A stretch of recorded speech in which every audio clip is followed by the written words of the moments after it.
Hello and welcome back, everyone, to another Quarantine with Brennifry. As always, I'm Tori. We're catching up. We're finally caught up starting today. So because of that, not a whole lot has happened since yesterday. I watched more Pokemon. But this week, plan-wise, nothing too crazy. August is upon us, which means I have to actually start thinking about my classes at some point. But again, that's an August problem. We're still in July. But that's where we're going. Yeah, I'll probably just play some video games, watch some Netflix, enjoy the rest of my summer while I can, because spring took it out of me. As I'm sure everyone else is feeling a little on the exhaustive side. I really needed this break, which I also feel like didn't happen. I feel like I blinked and it was gone. But anyways, my share of the week is my little Kaneki Ken figurine. Well, not figurine. He's like a keychain that you can stand him up to. He was too big for my keys because he's a whole lot. But he's from Tokyo Ghoul. Tokyo Ghoul. I got him in a set, but I just wanted to show him today. Really liked the anime. I really enjoyed it. It's one of those animes where I watched the first 3 or 4 episodes. No, I watched the first 3 episodes and I was like, this is stupid. Why am I watching? Why is everyone saying this show is good? It's dumb. And so I stopped watching it, but I couldn't stop thinking about it. And then I went back 3-4 weeks later and watched the 4th episode, and I was like, oh my god, this cured cancer and I can't stop. And then I binged the whole thing in a day, and then it was so good I finished it. And as I was watching the finale, my husband walked in and was kind of like, this is really good. I'm like, but it's the finale, and he's like, oh, okay. I'm like, no, don't worry, we'll start over. And then we started over and rewatched the whole thing. Yeah, that was Tokyo Ghoul, my little story about that. I'll pass it on over to Brenda. Hi everyone. Same, not much to tell. I took yesterday off to cook for my mom's birthday. I feel guilty that I can't get her favorite takeout. I'm cooking again, so that's that. But in terms of TV, I've been watching Living Single a lot. It's just it's the therapeutic watching, right? Kind of like why people watch Friends on repeat over and over again. That's how I'm watching Living Single, and I forgot how much I enjoyed it as a child. I was younger, not necessarily a child, but Maxine Shaw is my hero. She is perfection. She's a mess and a half, but she's perhaps one of my favorite fictional characters out there. She's just so sure of who she is, and so I've just really been enjoying it. I forgot how much I love the couples that they have there, because they're also widely different. I don't know, I'm really enjoying the show. I've watched it, I think, all the way through about 4 times in the last few weeks, and I'm starting it again, and I'm not bored yet, so I'm gonna keep watching it. It's on Hulu, so if you're interested, go check it out.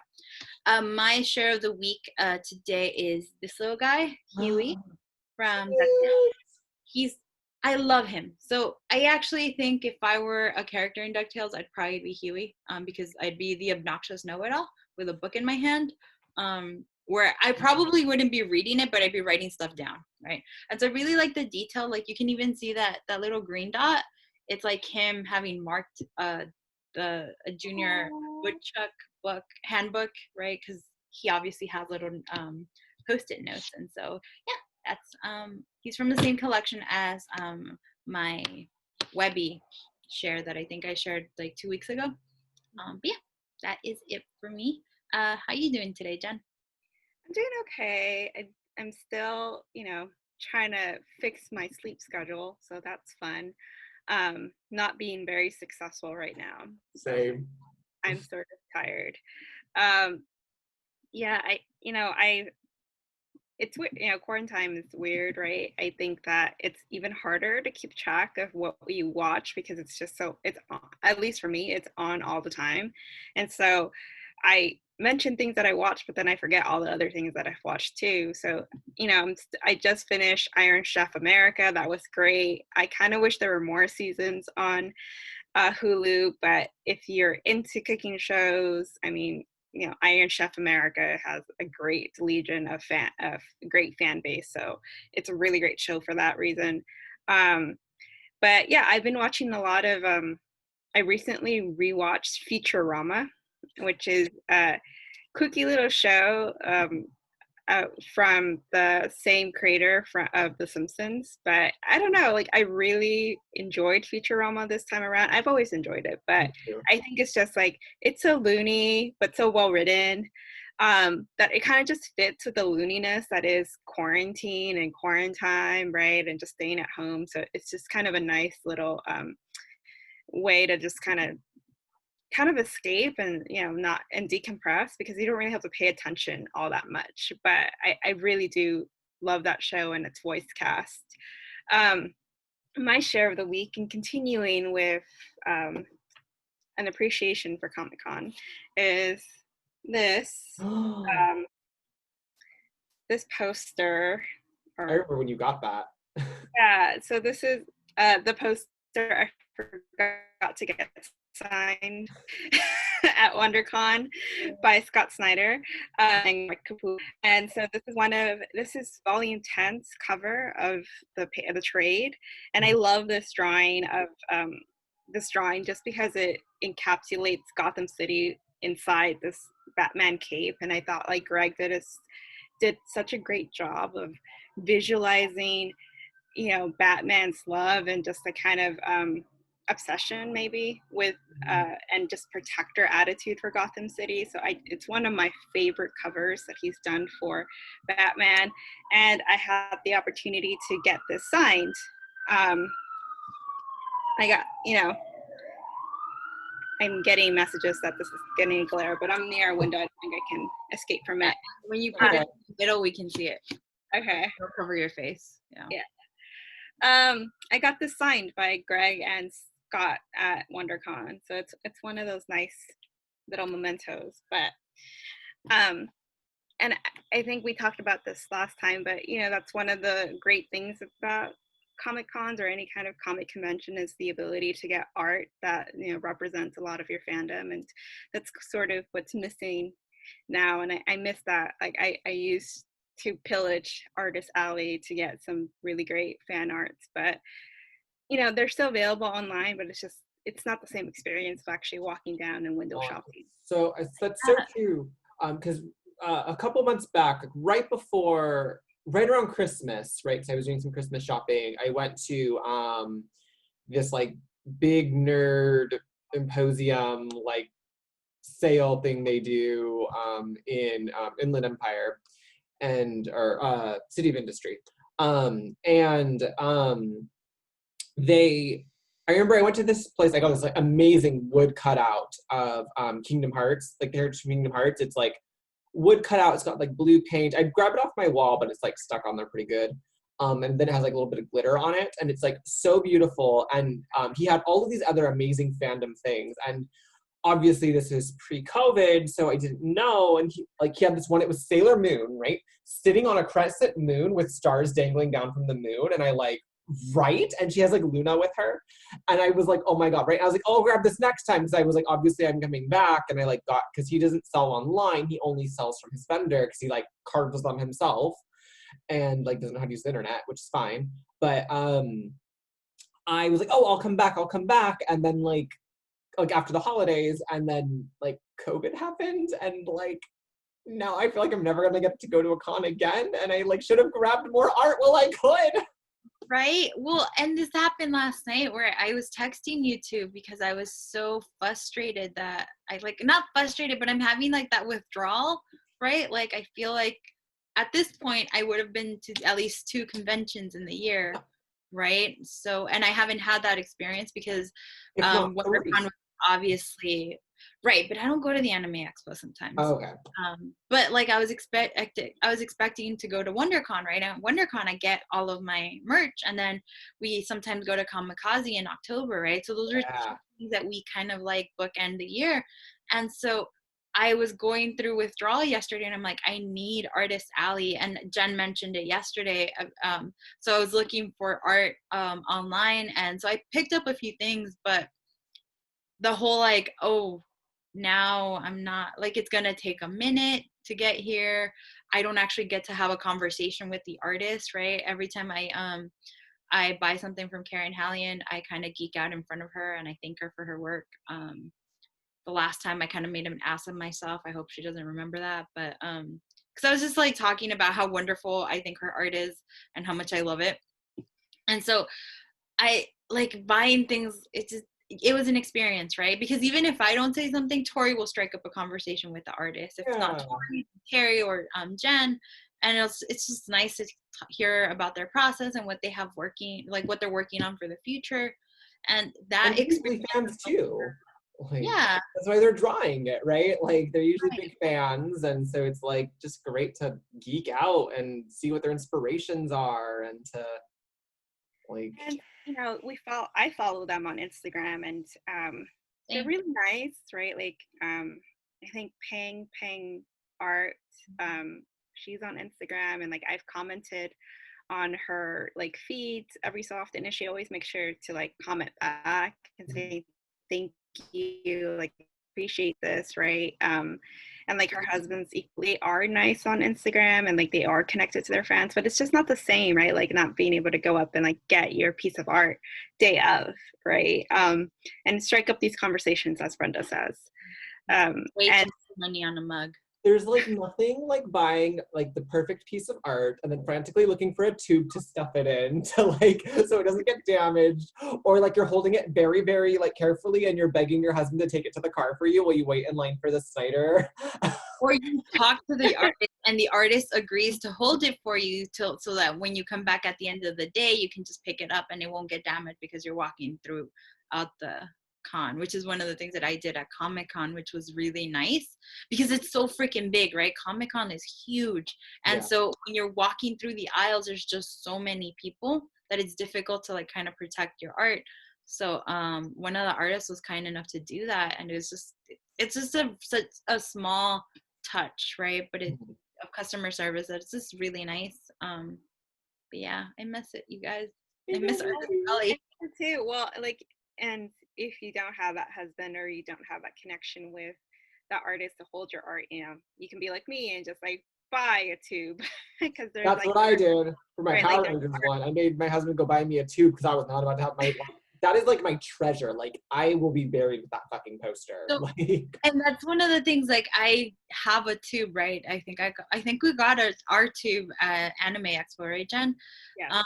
But this one year, they ran out of tubes at WonderCon, and so what ended up happening is I had to carry my Wonder Woman print all day, and it did get damaged. I still, I mean, it's Wonder Woman, so I still I still hung up the print. That was gonna sound like an awful sentence. I hung up the print, not Wonder Woman, the print, right? But you can still see that dent on the side, like the crease, and it hurts my soul. yeah. Right. But like, you know, cons were great for that too, right? Like they sold art supplies ridiculously cheap. Right? I was just thinking about that and how like they made out like bandits. Like they sold because people were buying like even like art stuff to like to frame their own artwork as frames for the like art they were buying. And like, Big markers alone, right? I mean, Jen knows because she draws and she's a wonderful artist. But like the Copic markers by themselves are so expensive usually, and you get them at such a discount at these cons that you're just kind of like, yeah. you sure? I think they sold out entirely of their entire stock of everything that booth. Like they were just like this random booth in the middle of it all, and everyone was like, "Wait, art supplies?" and like beelined. Like, Right. And so, you know, that's kind of the sad part of the virtual part, right? I mean, I'm all for safety. I'm a proponent of absolutely. it. But yeah, there are things that are not going to be the same ever again, and those things are will be sorely missed, I think is what I'm going to say. And I was finally going to be a Power Ranger this year. We cosplay, by the way. Online. They are doing it online. What was that? They did it online, I think. Yeah, but I was going to be a Power Ranger. I was going to dress up as one. Yes. Great. And everyone was going to be like, wow, you're so cool. I'm like, oh my gosh, thank you. Yes, that is. Finally going to be Princess Buttercup. Because you guys know for how many years I've been wanting to be Princess Buttercup. I think you should still do it. I think we should dress up. Show up to the first day of class like that? Yes. Do my welcome video in school. Why not? Yeah, like, hey, I'd sign up for that class. It's like Sydney Sign Fox. up, and then the other half of the class would just be like, yeah, I'm not taking a class with this gnome. It's like Sydney Fox on the first day of the new semester with her class, and she's like all dressed up and like doing her thing. Doing a ritual dance. Yeah, be like Sydney Fox, Brenda. Yeah. So this is our last recording for July, and our theme for July has been and is history reimagined. So we hope that the titles that we've picked have sort of stayed in line with that theme. Our last entry for the month is one of Tori's favorite films. It's called Howl'ss Moving Castle, and it is a animated film from the legendary Tori, can you pronounce his name? Hayao Miyazaki. Hayao Miyazaki. Did I say that Thank correct? you. I think so. You froze for a second. It's a. Oh, okay.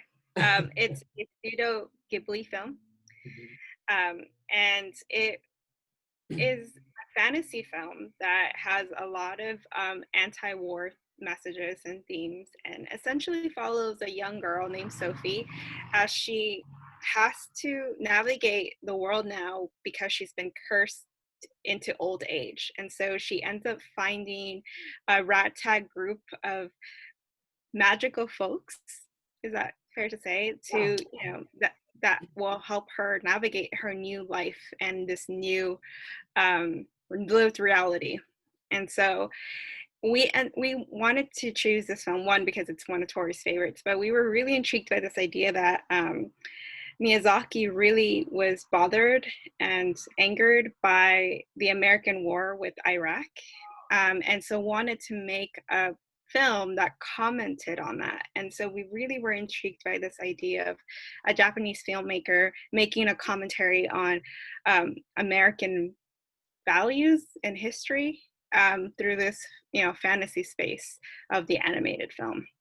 So as always, I'm going to start off with the simple question. What were your first impressions? Yeah, so I think for that I have to kind of rewind back to like how I got into Miyazaki. And so my parents like were never big TV watchers. They were never like they watched shows, like, we would watch shows, like, but like my parents really liked movies. They liked to, we had these big movie collections, like they loved to buy movies. And they liked, Kirsten Dunst was in some stuff as a child actor at the time, and they grabbed me Kiki's Delivery Service because they were like, oh yeah, Kirsten Dunst is pretty cool, and it's a kid movie and you'll probably like it. And I was obsessed with Kiki's Delivery Service, like obsessed with it, like watched it religiously.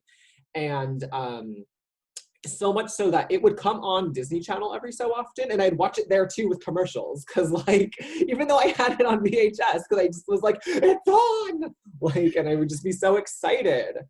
So that's where it started. And then not years later, because I was like 5 or 6 or whatever, but a couple years later, I was like maybe 9. And one of my dad's favorite things to do back in the day, right, would be Friday nights. I was in martial arts, so after martial arts, go to the Hollywood Video that was like right downstairs from the martial arts place, and like get a tub of popcorn and like rent like 2 or 3 movies to watch over the weekend. That was like our thing. And I just happened to see, I was, starting to get into anime because, Toonami and all these like American bringing over of anime. I saw Princess Mononoke, no idea that it was connected to Miyazaki. And I was like, oh, this looks cool. Watched it with my brother. We were obsessed. We were like, oh my God, this is the best thing ever. Like, this is so cool that like, I don't even know how we did it, but like we used to be able to like stick a VHS in and then you could stick a blank VHS in underneath it and then like record it onto that one. We used to do that all the time. And so we did that. And like, so then we had the movie. Or wait, no, I think like we connected like one of those little TVs with one to another little TV with one. I don't know. It was some weird, like, I don't know how my parents made it work. But same parents that like zapped the box thing to get us like free like pay-per-view. Like, I don't know, they just know how to do technology things. And anyways, loved the movie, didn't realize it was related, didn't know what Studio Ghibli was. And then at some point, I don't know when, I made the connection that like they were related and like that, you know, like Totoro was related to it because I started watching that just from like Netflix when they would like mail you the DVDs. And then my mom married my stepdad and he had HBO at his house and because we didn't have HBO. And I was like channel surfing HBO because like I was like, oh my God, there's like 10, like there's movies and there's no commercials. I'm like, what? Like this movie just came out. How is it on TV already? Like it was like mind blowing, right? And I was flipping. And it was the scene where in Howl's Moving Castle where Hal comes in and he's like kind of birdish and he transforms back and he's kind of bloody and he's like, ugh, like I like run a bath for me, Calcifer. Like that was really tough. And I was like so fascinated by the art. I was like, wait a minute, what is this? And I watched from there to the end, which is about halfway into the movie, and immediately watched it again when it came on like the next day or something on paper or HBO. And I was like obsessed. And I was like, this is amazing. I was like, I didn't catch all of the like, a lot of the themes like didn't like click in my head. Like I was like, I knew it was anti-war, but like, I was like, I don't know, it just didn't click. I just was like, just blown away by the art and just like, I loved the story. Like I have yet to watch, no, that's a lie. But there's like 2 Miyazaki films I don't really like, but we won't talk about them. But yeah, I loved it. And I have I have all of them on DVD now, even the ones I don't like. So I'm relatively new to the Miyazaki train, in that I've never watched one of his films. I know they exist, like, because you can't be into anime and not know who he is or what he did. I just never had the opportunity to watch any of his films till Howl's Moving Castle. And when Tori was describing the movie to me, or to us rather, I didn't say anything because my mind was processing it. And Jen jumps up and she's like, that sounds like everything you like, right? The anti-war commentary, the political, and cultural and social and gender commentary, right? And so so I was processing what he was saying and Jen saw right through me. And they were both right. I really enjoyed the film. I don't even know where to start in terms of like, okay, no, actually I do know where to start. Calcifer, OMFG. I love Calcifer. He's the best. Because like, he's just the best. But with all of the characters, there's something to kind of hold on to. I'm still confused by the little kid. What was his name? Markle, yeah. I'm so confused about why he kept his disguise up when he was accompanied by an adult. I still don't understand that. But beyond that, everything about the film just kind of hit me in different emotional places, and I really enjoyed it. I think it was really well done, and because of it, I started watching Kiki's Delivery Service. That's my favorite. That's my number one. Yeah, but it was the kind of thing that I had it on in the background, but much like Pose, you kind of start, like, it's not so much background noise as in you forget what you're doing because you're watching the movie. It is impossible to not stare at a Miyazaki film when it is on. Like it. Yes. Okay. You're just drawn to the art. Okay. Cool. Yes, because that's exactly what was happening. But I actually had to fit because otherwise my house would burn down because I was doing stuff. So I had to stop the movie because I actually did have to pay attention to what I was doing. I love that movie so much. My cat is named after Gigi. I was gonna ask. Okay. That makes sense. My black cat is named after Kiki's black cat Gigi. He just walked by. He's like, yeah, I heard my name. Come here. So I was introduced to Miyazaki when I was a young teenager.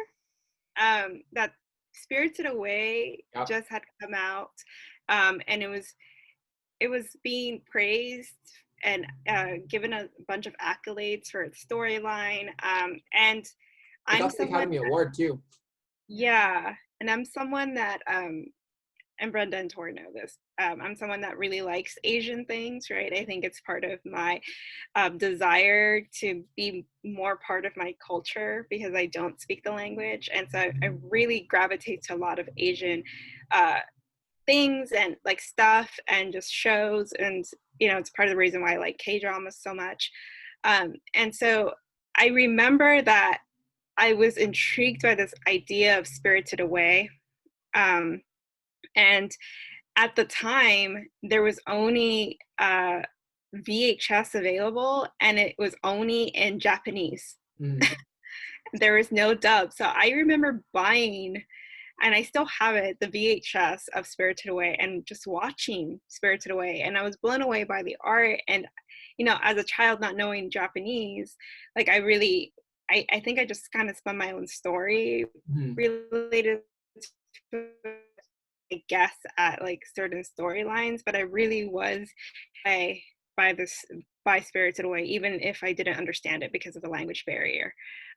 So that was my first introduction to Miyazaki, and ever since then, I've been exposed to Miyazaki just through the sheer number of like fandom things that are out there. Like Totoro is such a, I see that stuff thing everywhere. I see a lot of Studio Ghibli things everywhere, and Kiki's Delivery Service is something that like gets associated with Tori a lot because his cat, he loves it so much. So I really came into Howl'ss Castle with some sort of preset knowledge, but not a lot of it, right? I think this is probably my first Miyazaki film that I've actually watched with a dub. But yes, I think that what Tori said was accurate, right? It's so beautifully drawn. Can't help but watch and be taken away like a wave, right? Like kind of just be immersed in the story and the art. And so I really enjoyed Howl'ss Moving Castle because I think it touches on a lot of themes, but in a way that doesn't seem overwhelming or club to your head. Right. This is the message, right? It just seems it's very subtle. It's very soft. I don't know if those are great words to describe it, but I feel like it's like a soft embrace that you feel with a Miyazaki film.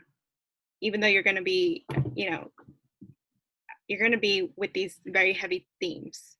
It doesn't seem like hit over your head. Right. Heavy. That's interesting. Miyazaki does that well. I don't agree. Okay. I agree with some of it, right? I think like the commentary on age and gender roles, right? I think that definitely lands a little soft. But I think about like the anti-war message, right? And that is so explicit throughout the entire film. There's a few scenes where they're like, oh, who even knows anymore? Like who's right or who's wrong, right? It doesn't matter. They're all messed up, right? And I think that in that you see not just like the propaganda machine and its unfortunate effects on citizens, right? But also how in your face the message about how war is not good, right? I'm sorry, I don't have eloquent words today. I'm a little sleep deprived, but yeah, I feel like that message is a lot clearer than like the other things. And so I agree with you. I do think some things are a little bit more like that soft embrace that you were describing, but while other things are a little bit more on the nose and purposefully explicit so that younger audiences can see that, I think. Yeah, I think that, I can see your point, but I feel like there's such a delicateness that Miyazaki treats these themes with, right? Like it's almost like a dance, like a Japanese kind of dance, right? There's such a delicate dancing around with these themes that like sometimes I feel like American filmmakers just like don't have the same Right. eloquence and elegance. And I feel like we have a bunch of war films, right? Like America's great for that, right? Like we have a lot of wonderful war films and war commentary films, but it always sometimes I feel like it's beat over your head. This is Yeah. war is bad, right? And uh, we should be wary of propaganda. We should be wary of these things, right? And shame on us for not being observant citizens and civilians, right? And I just feel like there was such a way that this was dealt with that didn't feel so over my head. Or maybe it was just the day I was watching. I didn't feel like Miyazaki wanted to hit me over the head with it, even though it was present. I'd say a pretty big theme of his is like subtly weaving these things in. Like in his movie Ponyo, right? He is very like anti-pollution in Ponyo, and like there's scenes where they're pulling all this trash out of the ocean and like stuff like that that are like he's not like directly being like you should recycle, but like he's also like this is what littering does to the ocean, right? Like it's like show don't tell kind of like if that makes sense. No, I think you're right. And I think I'm seeing what you mean. Because when you talk about like heavy-handed messages, right? I always think back to Happy Feet. Do you guys remember that movie with the little penguin? Vaguely, yeah. Yeah. I remember going to the theater to watch it with Jen and a couple of friends, and we were sitting there and it was fine. And then the anti-pollution message came on, but it was so clear and so abrupt that we all groaned at the same time, because I remember like we were collectively like, oh, right? Not because we disagree with the message. Right. Absolutely agree with the message. Just didn't like how it was handled. And I see your point, Jen. Yeah, you're right, because that's not what this felt like. It wasn't like in your face kind of like this is the issue, right? It was they were explicit about commenting on war, but it never felt like they were sermonizing you, right? Because war is also not the focal point of the film. Right. Like it's happening in the background and it pushes the plot forward and it helps the characters make decisions. Yeah. But it's also not like they're not. I mean, Howl's fighting in the war because he's required to. But it's not like the individual impact, right, of what it is to soldiers. Mm-hmm. It's war, right? It's something that's always there, right? Either in the background and it's in your face, or it's either in the background or it's in your face, but it's always present, right? And there's always a danger associated with it. Yeah, there's a quote Hal makes in it where he says something like Sophie or Calcifer says something like, oh, like why would those wizards turn themselves into monsters like for this war for the king? Like how are they gonna turn back to people after? Like, like what's that process going to be like? And then Hal says something like, you don't come back from this. Like this changes you in your core. Like it's like not human anymore. Right. Even mentions like those poor dumb souls, like they won't even remember why they decided to make this choice. Right. They won't even remember who they are. Yeah, that line killed me. Well, they didn't kill me, but you get what I mean, right? It's a sobering line, right? Yeah, absolutely. And I think it's almost like we're a witness to this, right? It's almost like the audience is a witness or a bystander to everything that's happening. And so like I think he's able to capture what happens in everyday life. Like, we were all alive during the Iraq war. And and I think it's still sort of ongoing, right? Maybe not as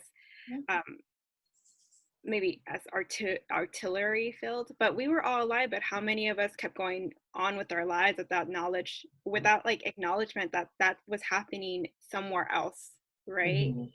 And I think that's what Miyazaki sort of captures in his film too, is that there are towns that Hal and Sophie visit that are untouched by the war, and they have a bustling town life, and it's really until that like one wrecked ship comes into the harbor that they all get excited and they all say, oh my god, it's at our shores. But it's more of a spectacle than a true acknowledgement that they are in war time. And Markle wants to run up to see the ship, and Sophie's like, I've had enough, we're getting out of here. Like, and then it's not until the bombs are actually falling on the cities, and then people are still like, wow, look! Like, even in those moments, they're like still not realizing, like, you are at war, people. Like, I mean, we're millennials, right? I don't think we've lived through a time that the US wasn't actively in war with another country. Like, I'm not saying that to dramatize anything. I think right. genuinely, since the moment we were born, the US has been at war with someone, right? It's not been like it's been a sustained time of peace. The difference is it's not like literally on our shores, right? But that effect, right? I think that's one of the things that I appreciated about this film, right? Because you're right, there's something that happens when you're watching that Howl'ss that you almost feel complicit in that bystander effect, right? Like you are part of what is watching this violence happen and actively not doing anything to stop it, right? And so there's a sense of guilt that you seem to take on, but again, it's not because he's doing it in a way that's like beating you over the head with it, like this is your responsibility, this is your fault, right?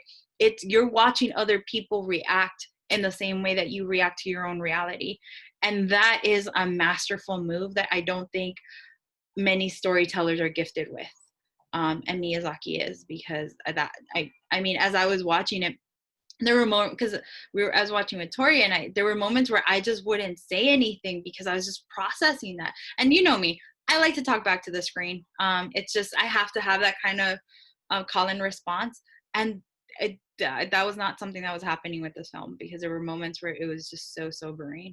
And I think that is, like you said, a masterful, move, in that he makes the audience complicit in our participation of of this, right? Oh, we're okay with this, right? Because we're not doing anything with it, right? So I think he makes us both complicit in the film direction, but also makes us aware of our own complicity and not acknowledging that this is a terrible and thing. This is war is terrible, right? But because it's not on our shores, we don't think about it very often. But is there, we've talked a little bit about, the anti-war. We've, brought up certain scenes and stuff. Do you feel like the film itself was successful in its anti-war message? And what are other points besides, Howl's line regarding the mage soldiers that are now demons? What are other points in the film that point to that anti-war message? Yeah, I think for me, one of the things that stuck out this watch through, because mind you, I haven't watched this since I was like a young adult, right? Like since I was like, I think last time I watched Howl'ss, I was maybe 19. I'm 29 now. So like a minute ago. And I think with kind of my educated adult, I wasn't even like through my associate's degree at that point. So I think now with this kind of more educated brain of mine, and I've studied rhetoric and composition, and I understand rhetorical moves and things like that now.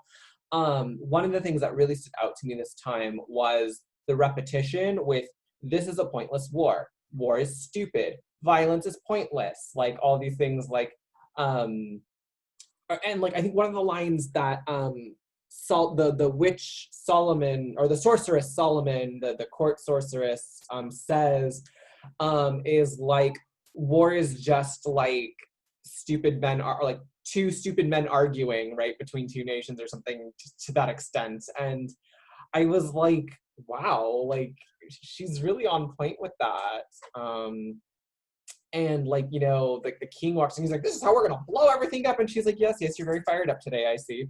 And things like that. And then like once she's done spying on Sophie and the gang, she's kind of like, okay, like bring in the papers, I'll sign the thing, need to make the war stop now. That was the scene that was it was a gut punch, right? Yeah. Because in seeing how easy it was to just end the violence, and having seen how Nearly died. and how and like everyone, right? It's not just Sophie and her contingent, right? But it's like everyone is losing people as a result of this war. And the fact that it's just one person deciding, all right, let's end this. I don't know, but I just about lost my shit. Like I could feel like the tears kind of starting to fall because it's so angering, right? And it's frustrating. And yet it's subtle. So I don't know. I think it's effective. But much like Tori, I don't know if this would have landed the same way for me if I had seen this when I was a little younger. Just because I was a different kind of reader and a different kind of observer back then. Right. So I don't know if it would have been as effective had I seen this when it first came out. Right. I mean, I was a really young kid when we first when the U.S. first invaded Iraq. So I don't know. I want to say my teenage brain would have processed it and be like, yeah, I totally see that. But like I knew it was anti-war, but I didn't realize it was in connection to ours, right? Well, like, and really any war, right? Because I mean, like it was just war, right? The blanket of war. I know 2020 has been centuries long, but we all remember January 2020 and how everyone was like, what the fuck is happening, right? And how close we came to war with yet another country, right? So in seeing that, and now with this context, I think in watching both of these kind of our lived reality, right? We still are in Iraq, and then so close to what was happening with Iran, and now watching Howl'ss Moving Castle, I think those connections for me were a lot clearer in a way that I don't necessarily know that they would have been when I was a little younger. The other thing that I was really struck by is this concept of the moving castle, right? Because first of all, it's beautifully drawn. OMFG, it's beautifully drawn. It's not a pretty castle, right? But it's just so intricately drawn, and there's so much detail that I kept having to, and I'm sure I bothered Tori with this because I kept asking him, he hand drew all of this? Are you sure? Right? Because it just seems so, just wow, right? Just bow down. Anyway, but the idea that this castle can move, and as a result, move from one space, right, one place that's violent and really fucked up to another place that might be a little peaceful, right?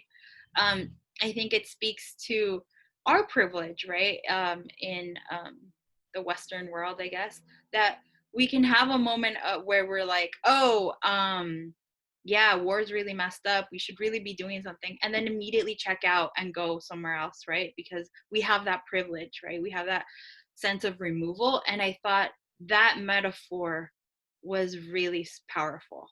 And it really called us out in a way that I think we need to be called out.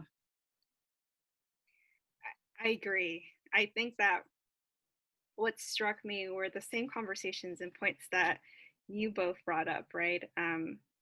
That war was really just, this massive war really just arrived out of a disagreement between a small group of individuals. Right.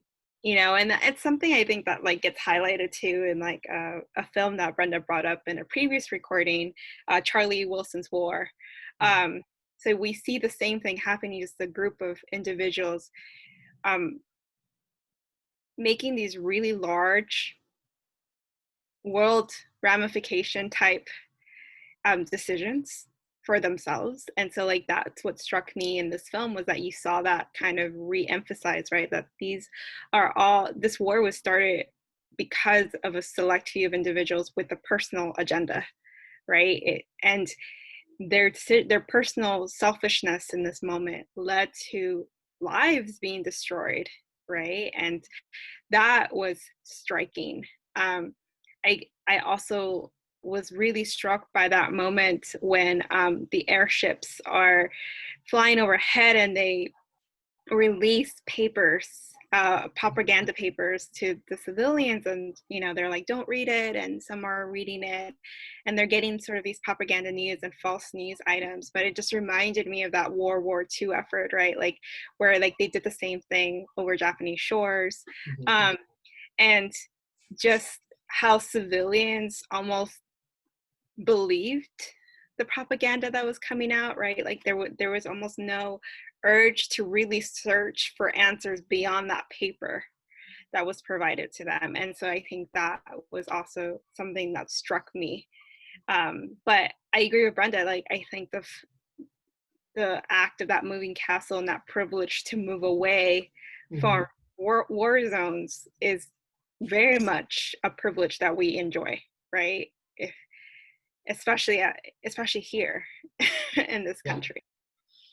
I think I'm sorry, you mentioned the pamphlets, right? I think Tori made a comment when we were watching that scene, and he's like, "Oh, look, the internet." Yeah. It was funny because you're right? Like back then it would have been pamphlets, right? Now it's just social media or YouTube, or whatever it is that you're watching, right? It's just sprinkled on there like nothing. And so, yeah, no, absolutely. Well, and I mean, even the internet provides a refuge away from reality, right? It can provide spaces of seclusion, like the one that Hal creates for Sophie in that flower field that used to be his private study. Like we can create our own flower field on the internet, on social media, where we exist in a bubble and don't kind of interact. And so while that's a natural impulse, there are ramifications to that sort of bubble mentality, right? The film intertwines the idea of magic with war, and they seem to work together for this message, but oftentimes they're also at conflict with one another. What were your thoughts about this kind of use of magic and war together? I thought it was really interesting because the beginning of the movie kind of frames magic as bad, right? It's like they go to the waste, they're bad, we don't like sorcerers, we don't like witches, like bad, bad, bad. And then the king is like calling upon them to fight in the war for him. And then Hal's like, yeah, I took this oath. And it's like stapled to his like wall above his bed that says, I must come to the king's summons and defend my country.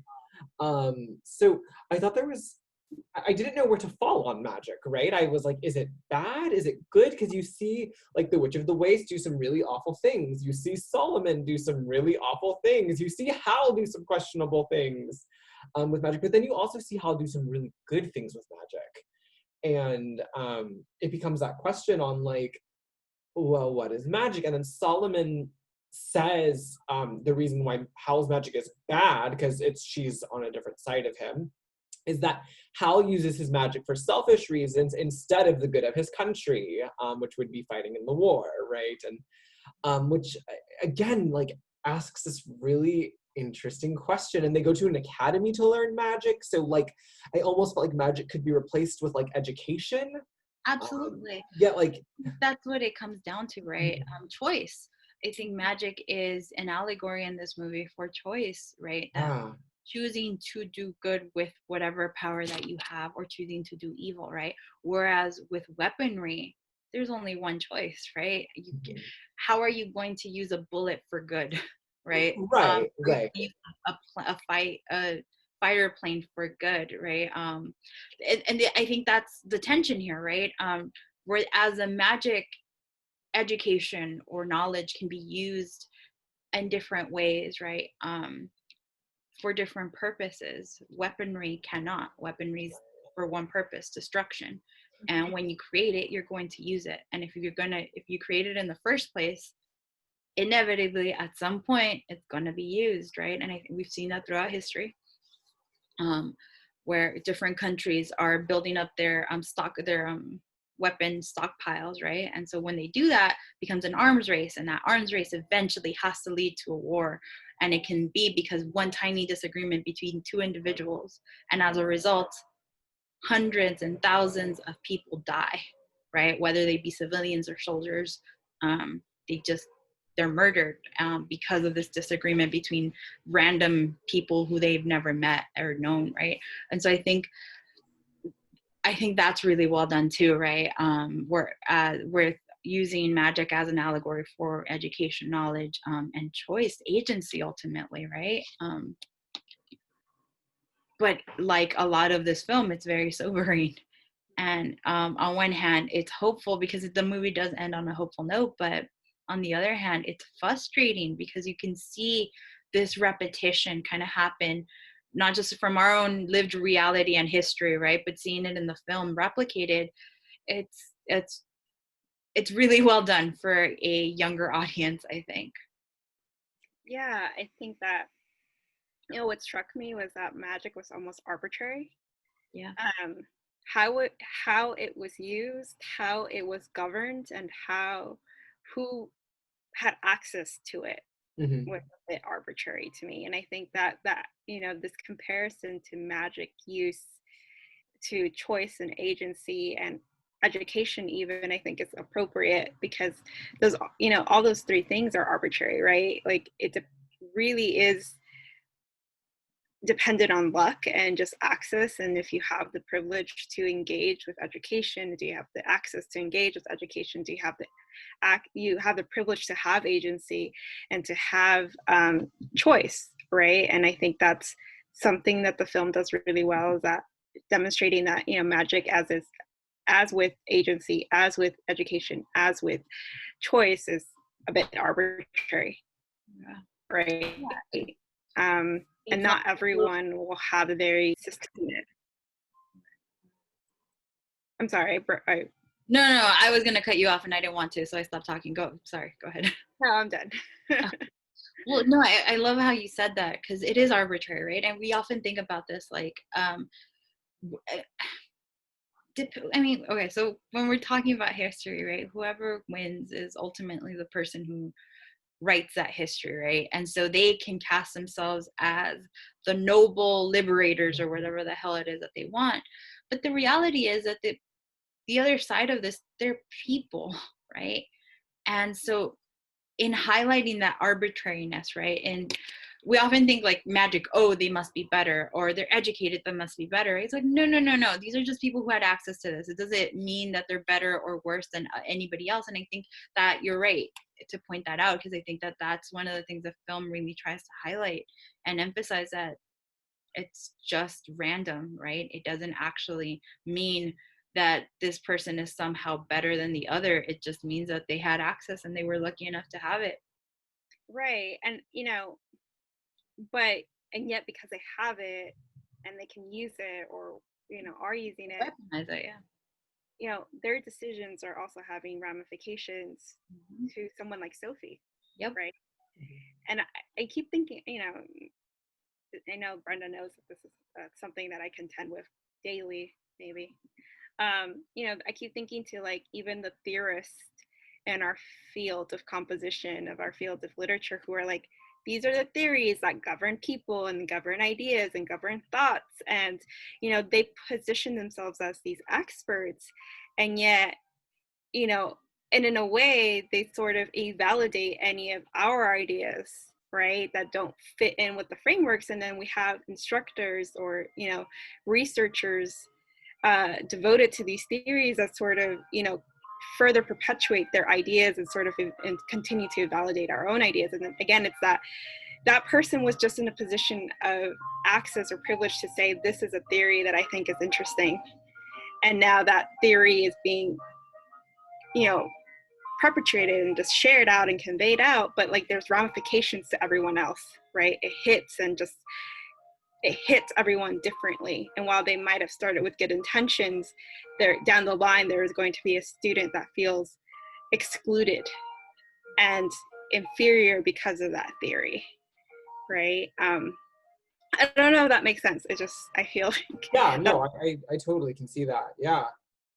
And I feel like that's kind of the same thing with this magic. Like, yeah, like Hal's using it for selfish reasons, and then eventually that's gonna hurt someone, and it does, right? Like Calcificer, right? Like it hurts that being, right? It hurts Sophie eventually, because he ran away from that wicked witch with a Yeah. curse on her, right? Like his decisions do have these impacts, right? Um, in terms of like agency, in terms of, and I think the film does a really good job of writing complex women characters, and then also touching upon their agencies, Yeah. right? And types of agencies that they are afforded in their worlds. And so what were your thoughts about these women characters and the types of access that they had? Yeah, I'm like constantly like on this rewatch too. I was like floored by like Sophie because her personality does like a complete like 180 when she becomes old, right? She's spunky. She's not afraid of anything anymore, right? She's like, yeah, I'm gonna tell you how it is and deal with it. And I'm old. What are you gonna do? Like, and That was so interesting to me because it feels like it's such a medieval trope, and yet it's also such a reality of maturity, right? Because in the first, I think the first 10 minutes of the film, maybe it was less, but she's very concerned with the fact that she's not pretty. mhm. It doesn't stop her from acting. It's just she's like, oh, I'm not pretty. I'm not consequential. I don't matter. Whatever, right? And she just kind of goes about her life, and it just isn't. When she gets older, there's just like a spark that's just like I don't care, right? She keeps going, and I mean I think as I have gotten older myself, right, I can see how that confidence kind of comes about with age, right? Yeah. Things that I used to really like, I used to sweat the small stuff, right? Like now, I mean, they still matter because I'm an anxious wreck, but they don't matter as much, right? And I think that's what you see with Sophie, right? But in medieval literature, and I bring it back to that just because those are the things that are really weird about medieval literature. It's women can have agency so long as they're either old or they are not Christian, right? Interesting. It's a very weird othering that happens, right? And so when you see someone like Sophie, she can enact on her agency because she's a little bit older. When she comes back and she's gone through that transformation, she still has that agency. And that, I mean, it makes her an interesting story. It bothers me that we don't have enough fiction that teaches young girls to act on that agency when they're young, right? And that empowerment isn't something that they have to wait to learn, right? I think too something really interesting with Sophie specifically is her positionality in her family. She's the oldest child, so she feels obligated to take over her father's hat shop. Like she's like, I don't have time to be like her. And her younger sister is like the life of the party. And her younger sister is drawn like conventionally beautiful, right?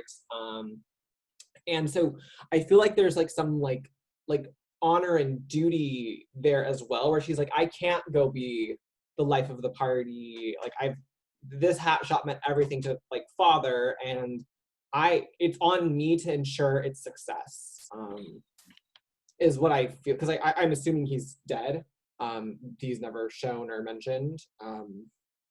But yeah, like We like do that. see the mom betray them, She's the though. mom. We see the mom, but she's also remarried. Her mom is like, she's like, oh, I just got married again, Sophie. Isn't that so great?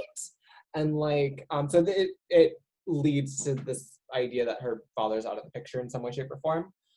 There's a weird commentary with the mom, though, right? Because the mom comes in full in a china shop. She's like, oh my goodness, where have you been? You're so old. But I got remarried. And I live in this big house. If you want to join us, you're more than he's rich and you can join us. And I'm like, you see your daughter has aged a lot. You're not going to ask about the curse? You're not going to ask where she's been this entire time? Oh, you are going to try and sabotage her current living situation and then not talk about it at all. That was very bizarre to me. What did you guys make of that? That's what I thought, like that's why I brought up like the arbitrary nature of magic, because it just felt like it was accepted and then also kind of viewed as suspicious, right? It was almost like the citizens and citizenry didn't know how to live with magic, and so it was like part of their reality, but also something they want to ignore, right? But going back to a little bit to Sophie, I was also struck by like just how much she changed with like the release of age. Mm-hmm. It was almost like a burden was lifted, but it was also how society treated her, right? It was like she was no longer this young woman. She was given some sort of reverence. She was given a space to act and say whatever in whatever capacity that she wanted to. And and I think that just demonstrates just like even how society treats old folks, right? As in like you no longer have a service to society, so we'll just kind of let you do what you want, right? It's almost You paid your dues. right. Or like your opinion really doesn't matter, so you yell as much as you want, we're not really going to listen, right?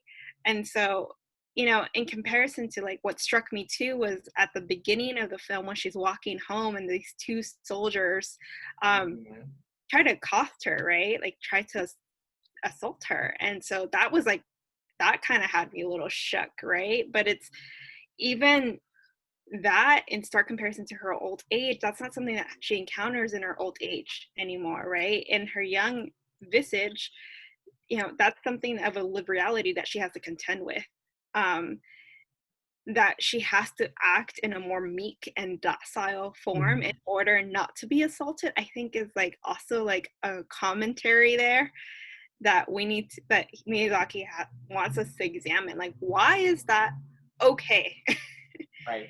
Like, why is this part of our lived reality? Like, why is it that women have to act this way when they're younger, and when they're older, they can act as they please, right? I think that was such an interesting commentary, and I think why is it the responsibility of women to have to police their personalities and right everyday actions for men to act decent, right? meant to act or to live, right? Like, why are we why are women having to move to the side as they walk down the street? I think it's Right. Yeah, absolutely. That scene where Hal saves her from the two soldiers, that's such a troubling scene, right? Because it means that they don't respect her humanity, right? They respect the fact that he is there. They respect his presence and the fact that he has claimed her, right? That they respect. The fact that she just wants to be alone, that's not worthy of respect. That was frustrating and angering to watch, but it's such a, I mean, that's exactly what it is, right? That is what he's pointing to as the problem. right. And going back to your original question with the mom figure, I think it,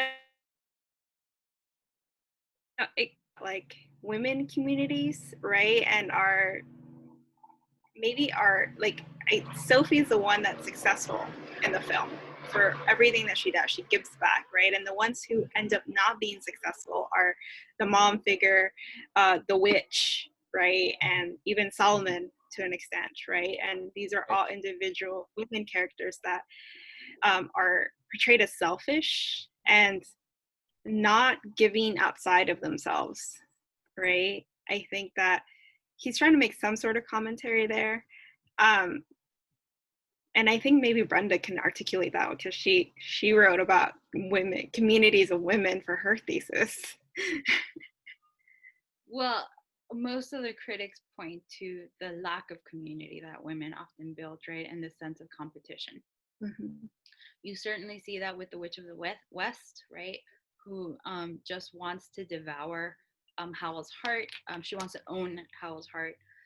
You see that with even Solomon, right? Who doesn't really, she's not interested in helping the Witch of the West. In fact, it seems like she's she's interested in punishing her and taking her powers, right? And so, whereas, I mean, I think that there's a commentary on the lack of female community in that film, right? Because you don't see that. You don't see that idea of women supporting women. You see more of this sense of isolation that is created in favor of the patriarchy, right? To protect the patriarchy, you almost have this sense of competition that exists. But you don't see that with Sophie. Sophie's not really interested in any of that. She's more interested in doing what's right in the moment, right, and helping, right. One of the scenes that really struck me was the mess of Howl's castle, right, and how she had to clean it all up.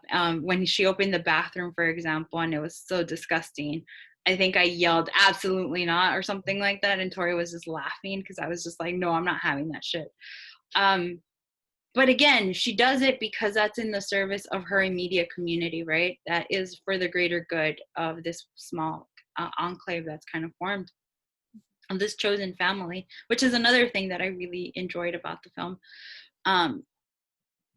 And everybody else, like her mother, is a little bit more selfish, right? They're more self-involved. They're interested in what they can do to get a leg up in the world, right? Not necessarily And help something that their stood out community. to me with her mom too was she comes and visits Sophie and she's like being her mom about it. And Markle makes a comment or something. Is Markle or Kelsey like, what an awful woman? And Sophie goes, be nice, she's doing her best, like for her, basically. Like this is the best she can do. And like you just gotta accept that's the extent of the love she can give. Yeah, Like you gotta meet people where they are. But even that and is she doesn't so blame her. Like she's just like, this is right. what she's capable of, and there's no use being mad about it. And I'll be the first to say I admire Sophie's will in that situation, her strength of character, because if I were in that situation, I'd be bitter. I'd be angry. Like, Yeah. you're my mom. You should be better for me. You need to do better for me. Um, and that's just not Sophie. Sophie's more of like that model idea of what we should all be, right? Understand that people are all different and complex, and we got to meet them where they are, not necessarily where we want them to be.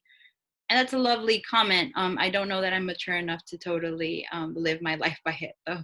I think too there's a bit of Japanese cultural legacy involved in that and her decisions too, because she's become the ideal citizen, putting the whole before the individual, which is very much a Japanese mindset culturally in terms of community.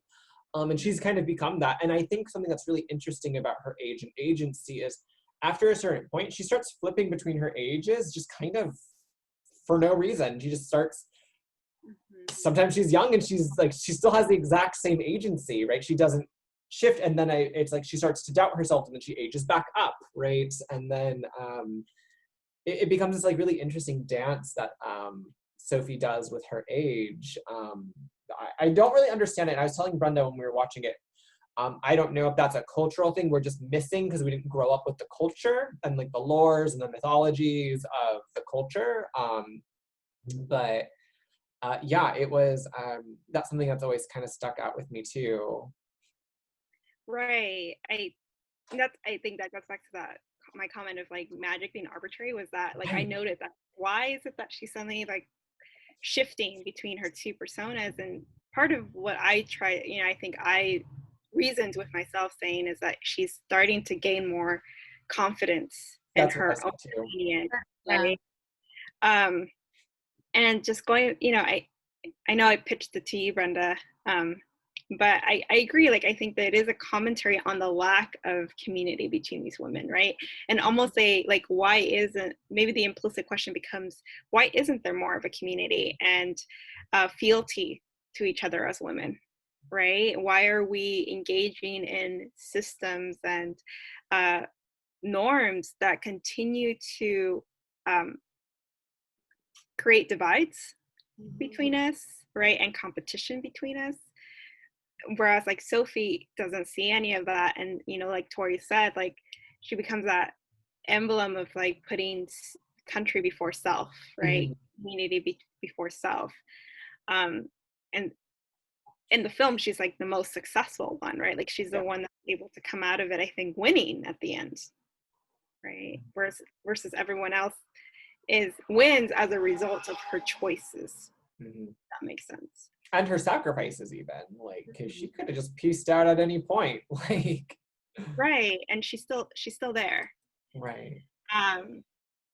So, we've talked a lot about like history reimagined. So we talked about Anastasia, we talked about Hamilton, we we even engaged with the myths of King Arthur and Merlin, and how does this particular spectrum, I mean, does it follow these norms, or is it bucking conventions?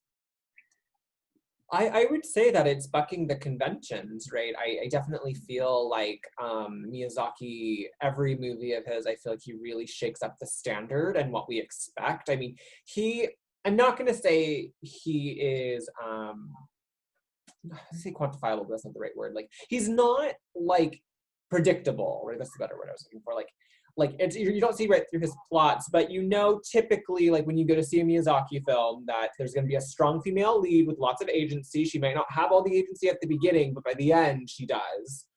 And that it'll end on a higher note, or typically his two staples. It's like it'll leave you on an upswing, and there's going to be a strong female character at the center. It's typically, because I mean, the title of the movie is Howl's Moving Castle, but it's really about Sophie. Like, it's not really about Howl or his moving. Like, those are things in the movie, but it's really Sophie's journey. Like the movie opens and closes with Sophie, and yeah. So I think he bucks conventions because I think this kind of commentary, this reimagining, because I do, while it's been said that it's commentary on the US-Iraq war, I do feel though like that it's hyper applicable to a lot of our wars and mindsets, right? Like I feel like it could easily be a holder for World War II, right? Things like that, just all of our given respective places and what it's like to be the civilian in all of these things, right? Because like civilians aren't making these choices, right? Like it's people in power who are, we're just trying to get by. And I like that he's kind of given us this fictional war, so it's not like we're being called out or clapped back at or flamed, so it's like, it's not an attack, it's simply like, here are some observations I have in this fantasy world, right? I mean, I think that's exactly what it is, right? Creating this fantasy space allows us to critique, hold up a mirror, Because it's reimagine, not America. He never said it was. Right?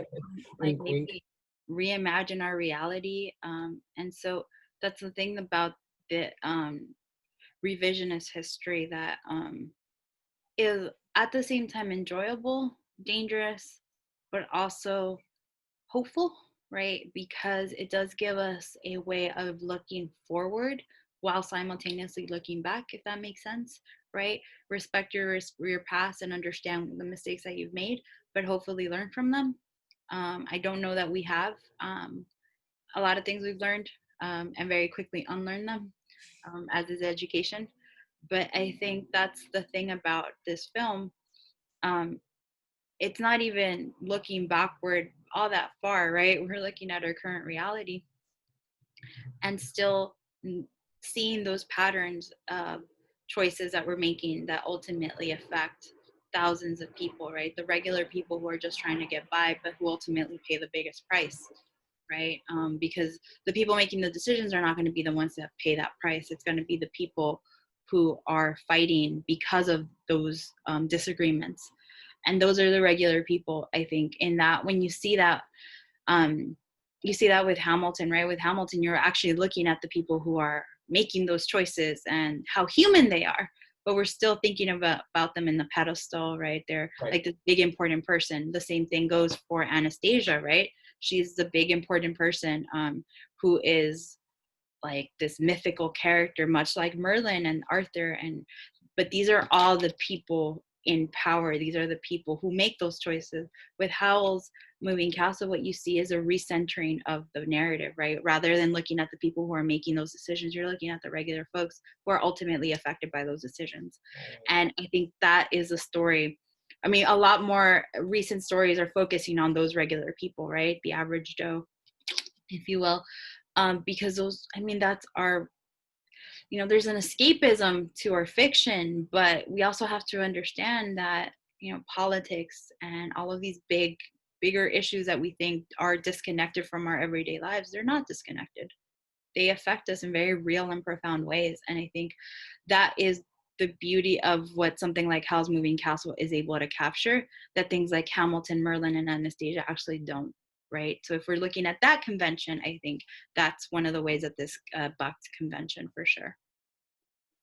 Yeah, I think you both illustrated really great points, and I agree. I think that it bucks convention more than it adheres to convention. I think the ones that we focus with really, have provided sort of, hallmarks of reimagined tales and revisionist tales where like they keep part of that history consistent, if that makes sense. And I think with Howl'ss Moving Castle, it really is, it's like more of a commentary, right? It's a commentary and on a real life, right, historical event or ongoing event, but it's doing it through like a fantasy space, right? By like it's not necessarily saying America, Iraq, but it's using this fantasy space to talk about these issues and these anti-war themes, right?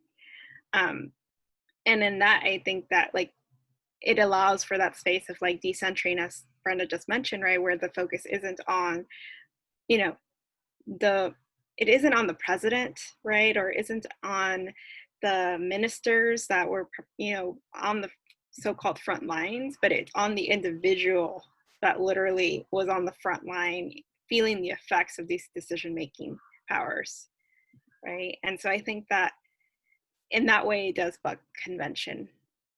And it also provides another space for what reimaginings could be, right? Because this is a reimagining of a war. So yeah. So do we like Hal as a blonde or as a brunette? I love that. Like with the orange. Right, like and he's orange and he's freaking out, and then he just like slams his head on the desk and he's like, if I can't be beautiful, there's no point in living. And then he just like starts summoning the like demons of I like him better as a blonde, I think, though. But I am also like prejudiced because like my mom is blonde, so I'm like always like my brother and I have always like had this like fondness, like just like in our hearts for like blonde, like it's like, oh, like they're blonde, they're a good like it's our mom, like so. I liked him as I will say that I think I did prefer him as a blonde, but then I was like, no, I really want to love him as a brunette because that's typically what like Japanese people hair is, right? It's very dark. Like my hair is very dark. I'm not Japanese, but I'm Asian. It's very dark, and there is always like I think an inclination to be more Western in our looks. Yeah. Right, and be like more blonde. So I was like, no, I need to get rid of this mentality of like the blonde is better because that's a Western mentality. Like, absolutely. No, we need to embrace this like Black brunette look because that is also beautiful. So I agree with you. The funny thing to me about him and blonde hair was that he reminded me a lot of Tamaki from Orange. Yes! And I like the blonde suits him because he kind of matches Tamaki's personality. So I felt like the blonde suited him, but I personally like the brunette a little bit better. But I think it's the same effect that happens to you, Tori, right? Whereas your mom is a blonde, my family are all they all have darker hair than I do, right? My hair is actually lighter than theirs. So when I associate dark hair with like warmth and like, love and family, right? So that's probably why I think we're having the same responses, but we just have different realities, right? So that's yes, my dad's hair is like jet black, and like so like I like both, like that's like both of my parents. Right. Yeah. So like with Tamaki, he was like half French, so like it made that makes sense, yeah. Sense, right? But his personality just matches Howl'ss, right? They're just so. That's probably why I preferred him as a blonde, because of that association with Tamaki, because I love Tamaki. Right.